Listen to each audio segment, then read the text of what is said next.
পাবনা শেখ রাসেল শিশু পার্ক, যা 1999 সালে প্রতিষ্ঠিত হয়েছিল। এটা হলো এর বর্তমান অবস্থা। দেখুন শিশুরা কেমন প্রাণবন্তভাবে খেলছে এই জরাজীর্ণ দোলনায়। তাদের হাসি উল্লাস দেখে বোঝাই কঠিন এটি আসলে কতটা ঝুঁকিপূর্ণ। পার্কটি জেলা প্রশাসকের কার্যালয়ের সামনে অবস্থিত। আজ যখন আমরা পার্কটি বিবর্ণ অতীতের মাঝে দাঁড়িয়ে আছি, তখন মনে একটি প্রশ্ন আসে, যা তৈরি করা হয়েছে শিশুদের জন্য, কেন এত বছর ধরেও তা অবহেলার শিকার?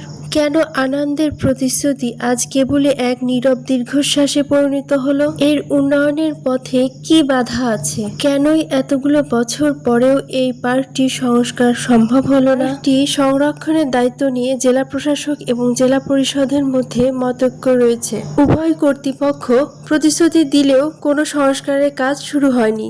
আমরা চাই পার্কটি সংস্কার করা হোক এবং ফিরিয়ে আনা হোক তার হারানো গৌরব।